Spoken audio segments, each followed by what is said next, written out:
Hi friends, இன்றைக்கி நம்ம பார்க்க போகிற ரெசிபி சொரக்காய் புட்டு. சாதத்துக்கு குழம்பு ரசம் எதுவுமே தேவையில்லைங்க, இது ஒன்று மட்டும் போதும். இது சாதத்தில் பிசைஞ்சு சாப்பிட்டா அவ்வளோ டேஸ்ட்டாக இருக்கும். செய்யறதும் ரொம்ப ரொம்ப ஈஸி. வாங்க எப்படி பண்ணுறதுன்னு பார்க்கலாம். ஒரு கடாயில் 2 ஸ்பூன் எண்ணெய் ஊற்றிக்கங்க. எண்ணெய் காஞ்சதும் கடுகு போட்டுக்கோங்க. கடுகு நல்லா பொரிஞ்சதும் கட் பண்ணி வச்ச வெங்காயம், 2 வரமிளகா, ஒரு கொத்து கருவேப்பிலையை சேர்த்திக்கலாம்.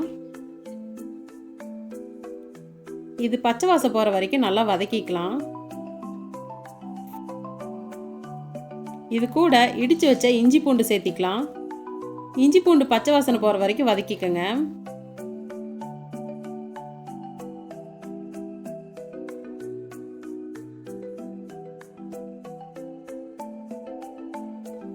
இதில் பொடியாக நறுக்கி வச்ச சொரக்காயை சேர்த்திக்கலாம்.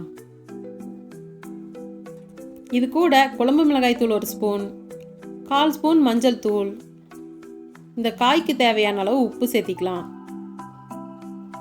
இதை நல்லா 1 நிமிஷத்துக்கு கலந்து விட்டுட்டே இருங்க.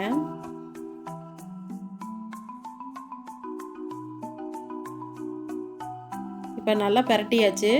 இதில் காய் வேகறதுக்கு தேவையான அளவு தண்ணி சேர்த்திக்கலாம். ஒரு 1/4 டம்ளர் தண்ணி ஊற்றுங்க, கரெக்டாக இருக்கும். இதை நல்லா ஒரு டைம் மிக்ஸ் பண்ணிவிட்டு வேக விடுங்க.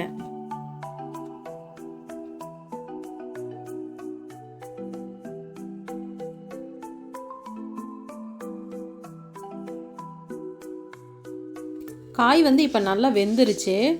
இது ரொம்ப ட்ரை ஆகக்கூடாது, இந்த மாதிரி தான் இருக்கணும்.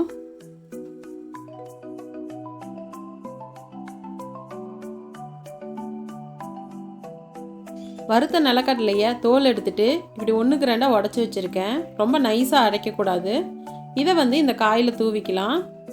நம்ம எந்த அளவு வேணாலும் இந்த பொடியை தூவிக்கலாம். நான் இப்போ கொஞ்சமாக பொடி தூவிக்கிறேன். நீங்கள் உங்கள் தேவைக்கேற்ற மாதிரி பொடியை சேர்த்து கூட போட்டுக்கலாம், ஒன்றும் தப்பு இல்லை, டேஸ்ட்டு நல்லாயிருக்கும். இது கூட பொடியாக நறுக்குன்னா மல்லி இலையை சேர்த்திக்கலாம்.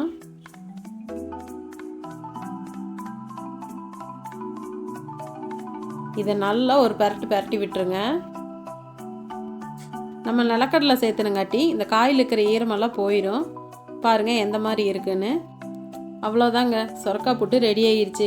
இது சுட சுட சாதத்தில் போட்டு சாப்பிட்டிங்கன்னா அவ்வளோ டேஸ்ட்டாக இருக்கும். நீங்களும் இந்த ரெசிபியை ட்ரை பண்ணி பாருங்கள். எப்படி இருக்குன்னு கமெண்ட்டில் சொல்லுங்கள். உங்களுக்கு இந்த வீடியோ பிடிச்சிருந்தா லைக் பண்ணுங்கள், ஷேர் பண்ணுங்கள். மறக்காமல் நம்ம சேனலை சப்ஸ்கிரைப் பண்ணி சப்போர்ட் பண்ணுங்கள். தேங்க்ஸ் ஃபார் வாட்சிங்.